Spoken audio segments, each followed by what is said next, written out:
Now you can see that I've got this mannequin also right next to me. Now in most of the videos in this course, this mannequin will be one of our subjects that we'll be using to show you the different lighting techniques and all the settings that we'll be using. And in this particular video, the reason that this mannequin is there is because since we are learning how to take a self shot or a selfie, the important thing is that we need to tell the camera where to focus, because remember, there's no one at the back of the camera. You're doing it all yourself. Now if you have the newer cameras, they have face recognition autofocuses, which makes the job much easier. But right now I want to demonstrate this in such a way that no matter which camera you have, you are able to focus on yourself. And the old school way of focusing on yourself is that you first lock the focus somewhere where you'll be standing. This is where the mannequin will be helpful to us, because we'll be able to, as I'll be showing you once we go behind the screen, we'll first lock focus on the mannequin's face or the eye. Then we'll lock our focus by changing from autofocus to manual focus. That will make sure that our focus stays locked. And then ultimately we'll be removing the mannequin and we'll be coming exactly where this mannequin was, and then we'll be taking the shot. So let's see how this process works by going behind the camera. Alright, so you can see that this is the setup that we've got. So you can see that my camera is mounted in the portrait format on the tripod, and we can see the mannequin through our LCD screen because I'm on the live view. And of course the important thing is that I've got my transmitter on the camera, so this is going to connect us to the strobe light, because ultimately this is what is going to trigger the strobe. And you can see the strobe is switched on here, so we've got everything set up. It's a pretty basic one light setup. So let's see now how to lock the focus. So you can see that this is what we are seeing through our camera right now, and you can see the mannequin is here and the focus point is here. Both these things are going to be important, of course. Now let me just clarify one thing. Of course, we are shooting this on the manual mode, and if you notice the settings here, the shutter speed is 1/200, the f-stop is, the aperture is f8, and ISO is 100. Now why am I using these settings? We'll be talking about this later on. Like I said, this is just a warm-up shot. Right now I don't want to burden you with this knowledge. So from the next section onwards, we'll actually be seeing, we'll be going one by one to shutter speed, aperture, and ISO, and we'll be seeing what are the settings for all three that are required for studio photography. And it's pretty straightforward and easy, because in studio photography, settings do change, but not that much. So that's one good thing about studio photography, but we're going to cover this later on. Right now we're looking at how to focus on ourselves. Right, so I've got this mannequin, and you can see that I can move around my focus point. Of course, I'm not shooting through the viewfinder because I need to show you how to do this. So I'm shooting through the live view. So the first step, of course, is that I'm going to focus on the mannequin's face.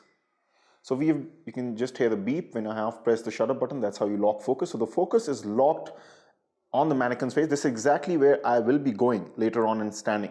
And now what I need to do is I just need to make sure that this focus stays locked. And for this, I'll have to switch over from autofocus to manual focus.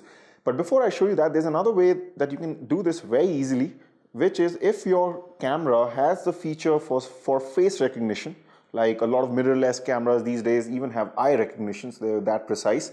But let's say if you have something like this, you can see with the face here, if I were to do this, this will automatically detect the face, and you can see that the focus point directly goes onto the face, right? But and in that case, it'll be very easy, because all I'll have to do is I'll just have to walk over. I don't even actually need the mannequin in that case, because I can just be standing.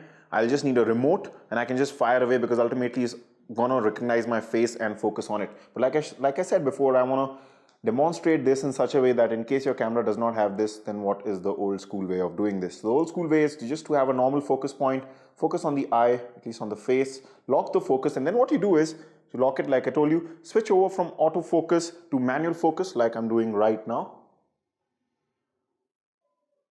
So I have done that, and now my focus is locked. Now what I need to do is I need to activate the remote mode, because ultimately remember that I will be using the remote to fire the shot. This is something that won't change no matter which focusing method that you're using, because of course you're not on the camera, so you'll be using a wireless remote or any other app on your phone that you have that you can use to fire your camera, the shutter button, remotely.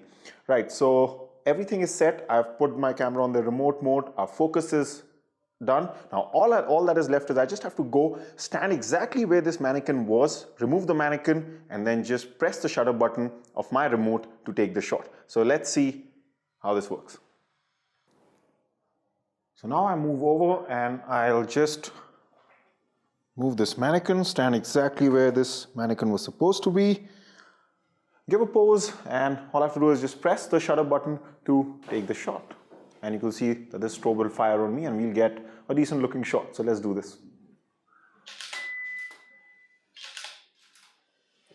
Okay, so let's see our shot.